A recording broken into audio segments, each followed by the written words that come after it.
Hello everyone, today I'm joined by Dan. Welcome, Dan.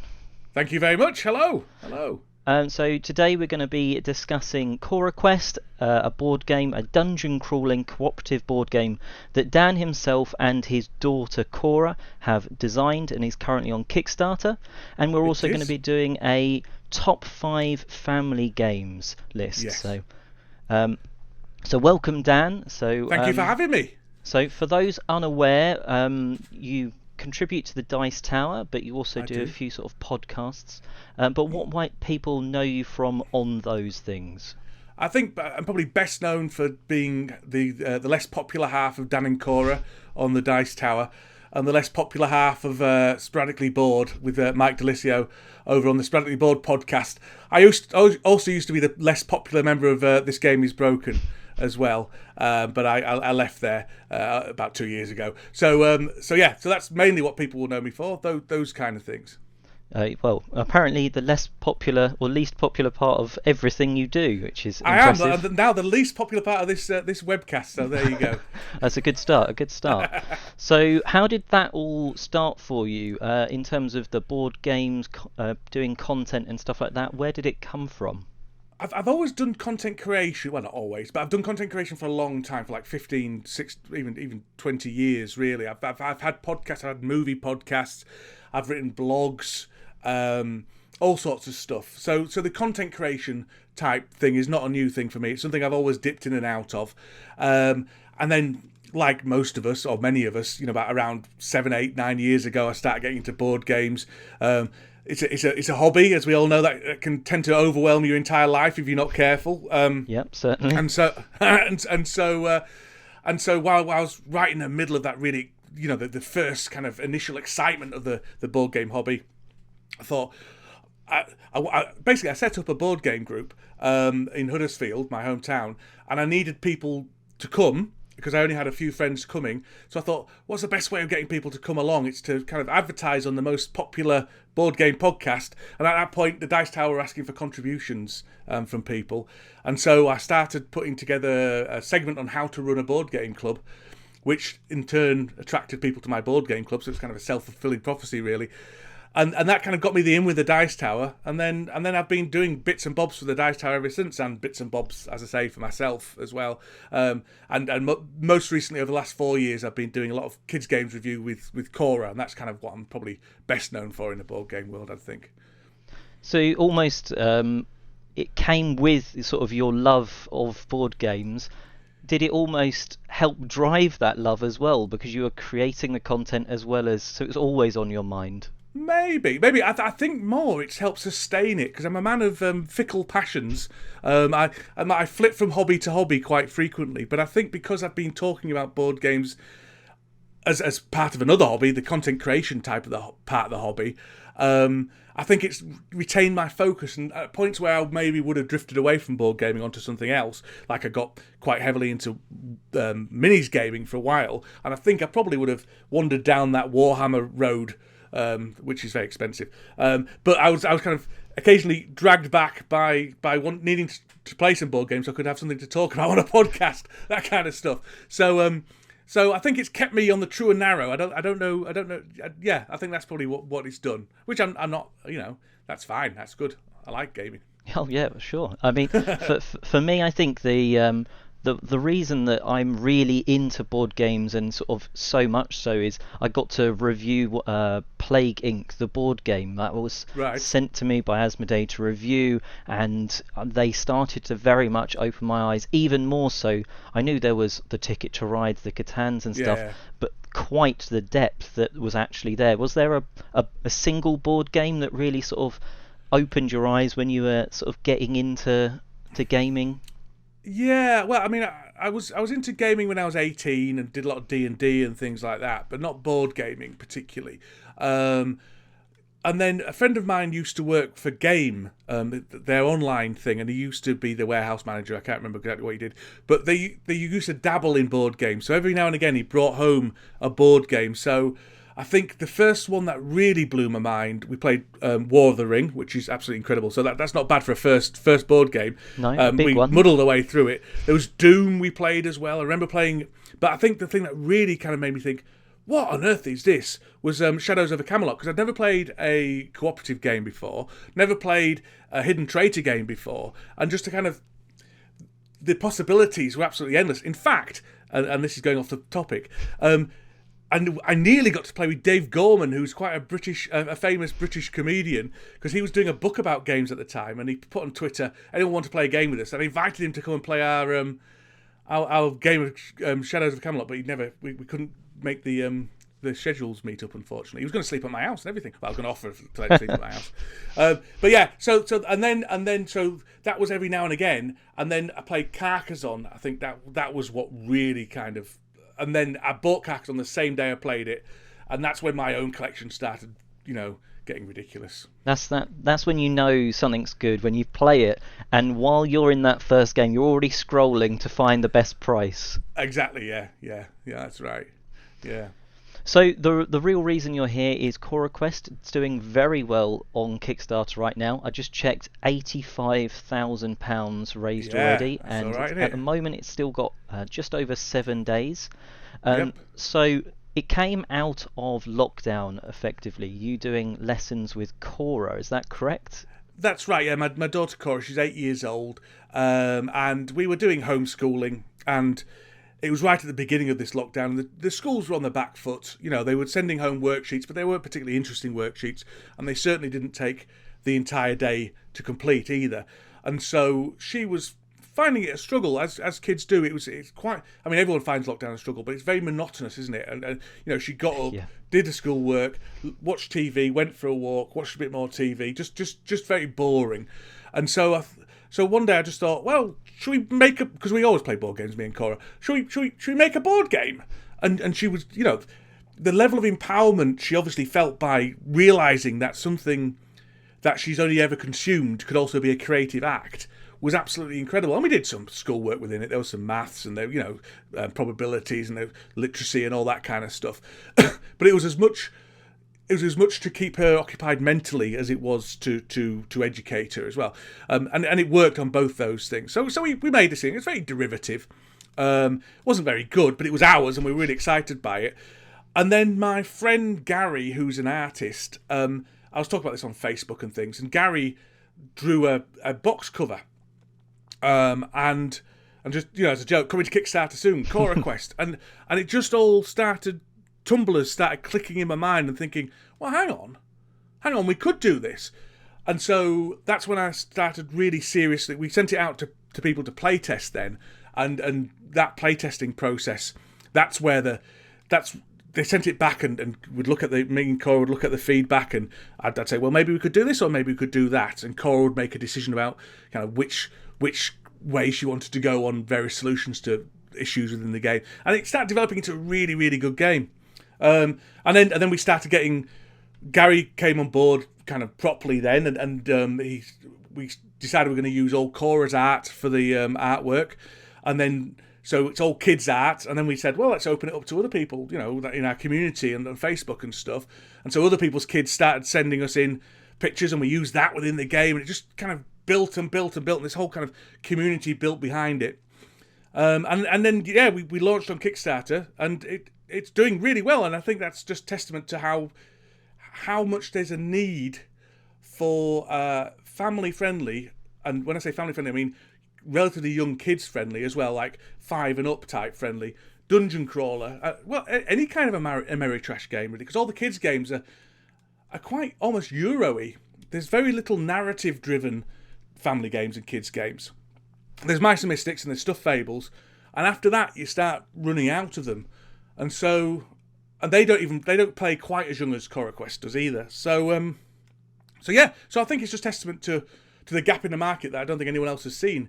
And to be honest, it wasn't a deliberate target of that thing. It's just we happened to want to play that game, so we made it, and then other people want to play it too. No, fair enough. I mean, it sounds almost that it was Gary King that did the artwork, correct? It is, yeah, my friend Gary, yeah. And he almost in that. It sounds like he's the sort of driving force, that tipping point between it's a sort of a passion project and schoolwork for Cora to, maybe this could be a real thing.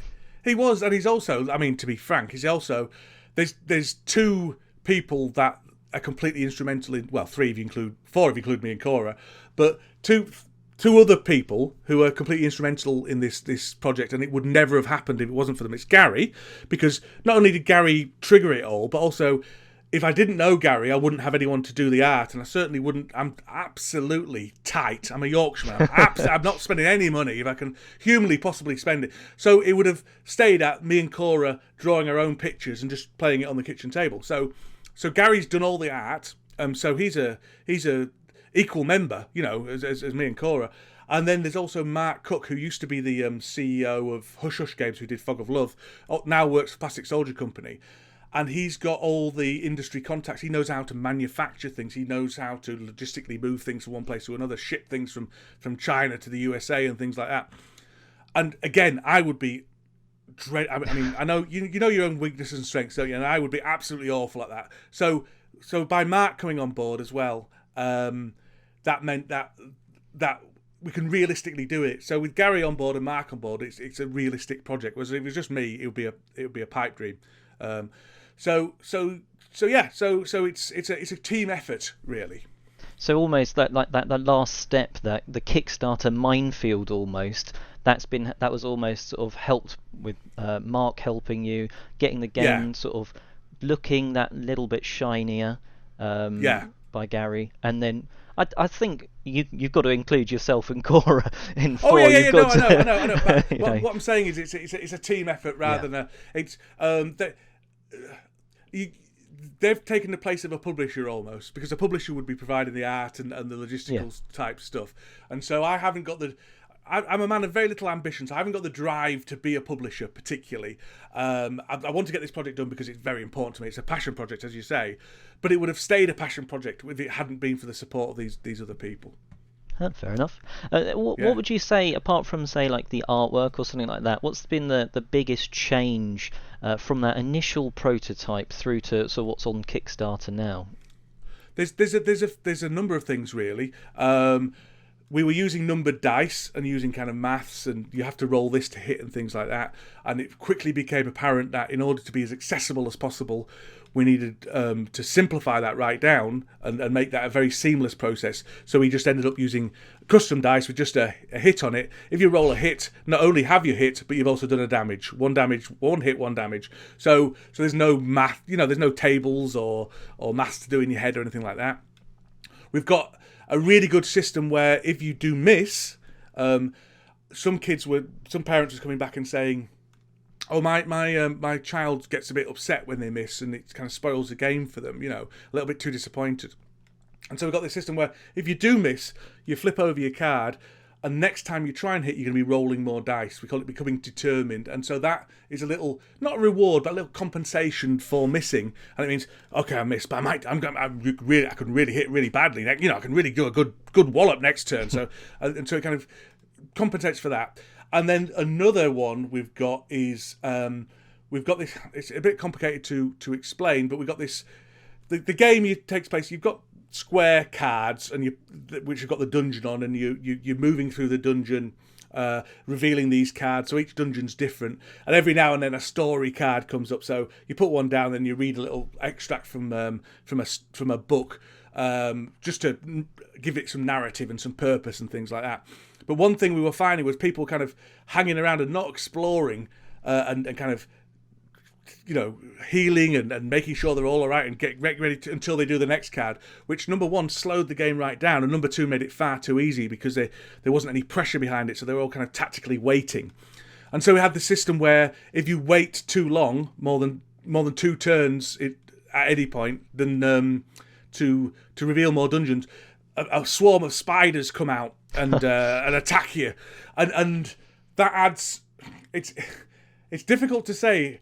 It never happens in playtesting because people are absolutely petrified of these spiders coming out, and so the movement always kind of goes forward, and you'll find people making really not silly mistakes, but really kind of risky things just to stop these spiders coming out, because I think there's something quite primal about a spider, and so people don't want them to come out and attack me. So they'll go and face some more orcs instead. So yeah, I think those three are the kind of things that really kind of moved the game from something that worked, but only for us, to something that was smooth and polished, I think. Yeah, it certainly sounds with the last one that you've got like that good kind of pressure. The one where it's Yeah. like, right, I've got to do something because otherwise this inevitable bad thing's going to happen. So you make snap decisions that maybe aren't optimal even.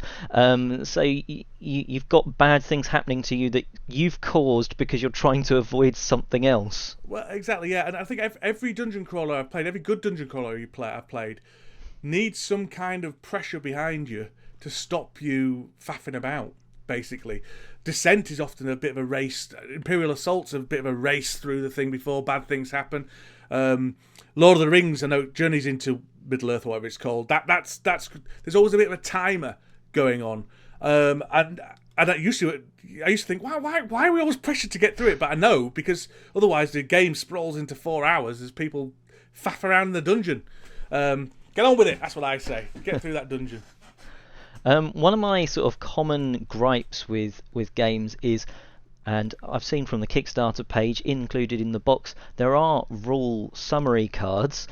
It's Yes. when there's not enough of them. For me, that's a real like bugbear when it's sort of a 4-player game and there's only one, or everyone has to then pass it round, or someone's stuck looking at the back of the rules.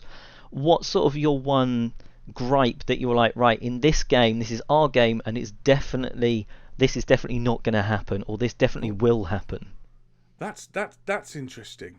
That's interesting. My gripe is price, if I'm honest. As I say, I'm a very tight person, and I think there's many, many things that are barriers to people getting into board games in this world. And one of them is socioeconomic status. I think board gaming is incredibly expensive. I think it's getting even more expensive, and I think there's a trend to push for more and more deluxe components at the price of accessibility for people who are slightly less well off. I think we're in danger of pushing board gaming even more into the middle class hobby than it is already. And so, especially with a family game, we were very keen to keep the costs down in order to be able to keep the price of the game down. Now, it's not as cheap as other games, and I'll mention some of them a bit later actually. But that's because we've got a small print run and we're not able to do, but we've made it as cheap as we possibly can, to make it as accessible as possible. I know it sounds, as I say, a typical tight Yorkshireman, but I really do feel strongly that a lot of families are getting priced out of board games because other people want, minis and linen finished cards and spot UV printing on the box and stuff, and things that aren't really necessary, and you can make a game look good without it being too expensive. Yeah, I think Kickstarter, I mean, obviously, Coraquest is on Kickstarter, but that's a lot of I'm those aware games. of the hypocrisy, don't worry. Yeah. Well, a lot of those games use the mini to attract, whereas you've gone for the more cost-efficient standees and stuff. We have, and there's another reason behind that, in that the thing I haven't mentioned about the game is its customizability. We have an app where kids can upload their own drawings and then print out a card that looks exactly like our cards, with all their own stats and whatever they've made up on it for their own heroes. And also along that, you can print out a standee. You can make your own heroes, you can make your own monsters, you can make your own adventures. It's all very, very customizable. We want it to be the same creative, exciting experience that Cora and I had making it. We want to give that to the people who are buying the game. So there's enough in the box to keep you going for ages. But if you want to make your own stuff, basically it's you'll never need an expansion because you are your own expansion. You can add to this type thing. And with minis, a kid can't make a mini, but a kid can make a standee. You know what I mean? So we want, and that's one of the reasons we use kids art as well, is because we didn't want the art to look like it was not achievable. We didn't want people to think, I can't make anything of this because I'm not good enough. Well, you are good enough because kids have done all this art, so you can do this art. So yeah, it's about the accessibility. I mean, that's the prime philosophy, other than being fun, creative game. The prime philosophy behind it, and the thing that I'm very passionate about, is the accessibility of it, and making it as accessible for as young as kids as possible, and accessible economically as possible, but also accessible to get under the bonnet and start tinkering with it all as possible. Yeah, at the end of the day, someone has to be able to play it to actually enjoy it, and that's what you want from your game, right? You want people to enjoy it. Yeah, exactly. And there's nothing wrong with big, heavy games, don't get me wrong, but that's not what we're after here. We're after a game you can play with your 5-year-old or 6-year-old or whatever. So you mentioned the podcast Sporadically Bored that you do with Mike Delisio. I do, yeah. Is that the reason that Coraquest is 1 to 4 players? Is it his fault? Possibly. It's a cooperative. You can play any cooperative one player, can't you? Let's face it. Cora has played it on occasion on her own, but really, it's a game to play to enjoy with other people. But it's very possible to play it on your own. Yeah. So for anyone just finding out about Coraquest, it's not too late. The Kickstarter is still going. It ends on February the 19th. Yep. Will there be any opportunities just in case for something like a late pledge manager or something in case someone finds out late? Yeah, I think we're going to open that up in a month or two afterwards, in order to catch all the postage and things like that at a closer point to shipping as possible. But people will be able to back on there if they've missed the Kickstarter. Yeah. That's great. So there you have it, everyone. There's some great stuff about Coraquest. It looks really fun. You can actually give it a go. It's a print and play version on the website, coraquest.com. There's a tabletop simulator mod, and is there Tabletopia too, Dan? Tabletopia as well. We've got all the bases covered. Yeah. So there you go. So make sure you check out the Kickstarter campaign. So the link there was Coraquest, CORA quest.com. The links will be in the description box below. Are there any other ways to follow about the game or yourself? We're on Facebook and stuff, but yeah, you can follow me on Twitter, but I don't want to post there, so that's fine. Fair enough. Foul place. But yeah, you can follow us. You can follow me. I'm usually hanging around Sporadically Bored Facebook group. If you want, there's also a Coraquest Facebook group, which is really, really kind of hopping at the moment. It's a very exciting place to be. Okay, so Dan and myself will be back in sort of a part 2 with our top 5 family games. So stick around, stay tuned, and subscribe for that one. Otherwise, have an awesome day, and that's goodbye from me. Oh, and goodbye from me. There we go.